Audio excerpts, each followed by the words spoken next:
ಸುರಕ್ಷಿತ ಹಾರಾಟದ ಶಿಲ್ಪಿ ಡಾಕ್ಟರ್ ಶುಭಾ ವೆಂಕಟೇಶ್ ಅಯ್ಯಂಗಾರ್, ಪದ್ಮಶ್ರೀ 2026. ಭಾರತದ ಸುಧಾರಿತ ಗೋಚರತಾ ವ್ಯವಸ್ಥೆಯನ್ನು ನಿರ್ಮಿಸಿದವರೆಂದೇ ಪ್ರಸಿದ್ಧರಾದವರು ಡಾಕ್ಟರ್ ಶುಭಾ ಬಾಲ್ಯದಿಂದಲೇ ಕಾಣದ್ದನ್ನು ಹುಡುಕಲು ಬಯಸುತ್ತಿದ್ದರು. ನನಗೆ ವಿಜ್ಞಾನದಲ್ಲಿ ಯಾವಾಗಲೂ ಆಸಕ್ತಿ ಇತ್ತು. ನಡೆಯುತ್ತಿರುವ ಹೊಸ ವಿಷಯಗಳ ಬಗ್ಗೆ ತಿಳಿದುಕೊಳ್ಳಲು ಅದು ನನಗೆ ಪ್ರೋತ್ಸಾಹ ನೀಡಿತು. ನಾನು ವಿಜ್ಞಾನವನ್ನು ಆಯ್ದುಕೊಳ್ಳಲು ನಿರ್ಧರಿಸಿದೆ ಮತ್ತು ನನ್ನ ವೈಜ್ಞಾನಿಕ ಜ್ಞಾನವನ್ನು ತೃಪ್ತಿಪಡಿಸಲು ಕೆಲಸಗಳನ್ನು ಮಾಡಿದೆ. 9 ಜನ ಒಡಹುಟ್ಟಿದವರಲ್ಲಿ ಕಿರಿಯವಳಾಗಿದ್ದರೂ ತನ್ನ ಅಣ್ಣನಿಗೆ ಇಂಜಿನಿಯರಿಂಗ್ ನೋಟ್ಸ್ನಲ್ಲಿ ಸಹಾಯ ಮಾಡುವಷ್ಟು ಜ್ಞಾನವಿತ್ತು. ಅವರಿಗೆ ವಿಜ್ಞಾನವು ಸ್ವಾಭಾವಿಕವಾಗಿ ಒಲಿದಿತ್ತು. ಅವರು ತಮ್ಮ ಶಿಕ್ಷಣದುದ್ದಕ್ಕೂ ರ್ಯಾಂಕ್ ಹೋಲ್ಡರ್ ಮತ್ತು ಟಾಪರ್ ಆಗಿದ್ದರು.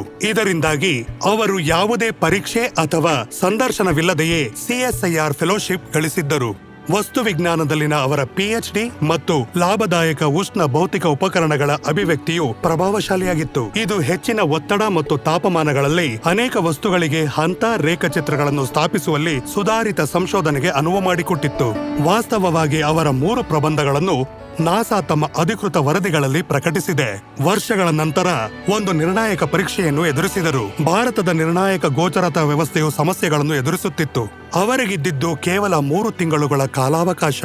ಅವರು ದೃಷ್ಟಿಗೋಚರತಾ ಮಾಪನ ವ್ಯವಸ್ಥೆಯನ್ನು ಪರಿಚಯಿಸಿದರು, ಮತ್ತೆ ವಾಯುಮಾನ ಹವಾಮಾನ ವೀಕ್ಷಣಾ ವ್ಯವಸ್ಥೆಯನ್ನೂ ಕೂಡ. ಇದು ದೀರ್ಘ ಕಾರ್ಯಾಚರಣೆಯ ಅವಧಿಯೊಂದಿಗೆ ಅತ್ಯಂತ ಬಲಿಷ್ಠವಾಗಿತ್ತು ಮತ್ತು ಜಾಗತಿಕ ವೆಚ್ಚದ ಒಂದು ಸಣ್ಣ ಮೊತ್ತದಲ್ಲಿ ನಿರ್ಮಿಸಲಾಗಿದೆ. ಹಿಂದೆ ಅನೇಕ ವಿಮಾನ ನಿಲ್ದಾಣಗಳಲ್ಲಿ ಆಮದು ಮಾಡಿಕೊಂಡ ಯಾವುದೇ ವ್ಯವಸ್ಥೆಗಳನ್ನು ಅಳವಡಿಸಿದ್ದರೂ ಎಲ್ಲವೂ ಡ್ಯುಯಲ್ ಬೇಸ್ ಲೈನ್ ವ್ಯವಸ್ಥೆಯಾಗಿತ್ತು. 75 ಮೀಟರ್ ಮತ್ತು 50 ಮೀಟರ್ ಹಿಂದೆ 2 ವ್ಯವಸ್ಥೆಗಳು ಇದ್ದವು. ಆದರೆ ನಾವು ಅದನ್ನು ಕೇವಲ 30 ಮೀಟರ್ ಬೇಸ್ ಲೈನ್ ವ್ಯವಸ್ಥೆಯಾಗಿ ಮಾಡಿದ್ದೇವೆ ಎಂಬ ತೃಪ್ತಿ ನಮಗಿದೆ. ಇಂದು ದೃಷ್ಟಿ ವ್ಯವಸ್ಥೆಯು 171 ಏರ್ಪೋರ್ಟ್ ಮತ್ತು ವಾಯುನೆಲೆಗಳ ಸೇವೆಯಲ್ಲಿದೆ. ಸಂಪೂರ್ಣವಾಗಿ ಭಾರತದಲ್ಲಿಯೇ ನಿರ್ಮಾಣಗೊಂಡದ್ದು. ಇದು ಸರ್ಕಾರಕ್ಕೆ ಕೋಟಿಗಟ್ಟಲೆ ಉಳಿತಾಯ ಮಾಡಿದ್ದಲ್ಲದೆ ಅತ್ಯಂತ ಕಡಿಮೆ ಗೋಚರತೆ ಸಮಯದಲ್ಲಿ ಪೈಲಟ್ಗಳು ವಿಮಾನವನ್ನು ಸುರಕ್ಷಿತವಾಗಿ ಭೂಮಿಗಿಳಿಸಲು ಅನುವು ಮಾಡಿಕೊಟ್ಟಿದೆ. WMO ಮತ್ತು ICAO ಸಹ ಇದನ್ನು ಈಗ ಇತರ ದೇಶಗಳಿಗೆ ಶಿಫಾರಸು ಮಾಡಿದೆ. ವಾಯುಮಾನಕ್ಕೆ ಮೀಸಲಾಗದೆ ಡಾಕ್ಟರ್ ಶುಭಾ ಅವರ ಪರಿಣಿತಿಯು ಅನೇಕ ನಿರ್ಣಾಯಕ ರಾಷ್ಟ್ರೀಯ ಯೋಜನೆಗಳಲ್ಲಿ ಪ್ರಮುಖ ಪಾತ್ರ ವಹಿಸಿದೆ. DRDO ಮತ್ತು DRDL ಸೇರಿ ಇದು ಅವರ ವೈಜ್ಞಾನಿಕ ತೀರ್ಪಿನ ಮೇಲಿನ ನಂಬಿಕೆ ಮತ್ತು ಅವರ ಕೆಲಸದ ವ್ಯಾಪಕ ಕಾರ್ಯತಂತ್ರದ ಮೌಲ್ಯ ಎರಡನ್ನು ಪ್ರತಿಬಿಂಬಿಸುತ್ತದೆ. ಹಾಗಾಗಿ ಇಂತಹ ಪ್ರಸಿದ್ಧ ವೃತ್ತಿ ಜೀವನದಲ್ಲಿ ಎಲ್ಲಾ ರೀತಿಯ ಶೈಕ್ಷಣಿಕ ಮತ್ತು ವೃತ್ತಿಪರ ಪ್ರಶಸ್ತಿಗಳು ಇವರನ್ನು ಆರಿಸಿ ಬಂದಿರುವುದರಲ್ಲಿ ಆಶ್ಚರ್ಯವೇನಿಲ್ಲ. ಭಾರತವು ಇನ್ನೂ ಹೆಚ್ಚಿನದನ್ನು ನಿರ್ಮಿಸಬಹುದು ಎಂಬುದು ಅವರ ಅಚಲ ನಂಬಿಕೆ.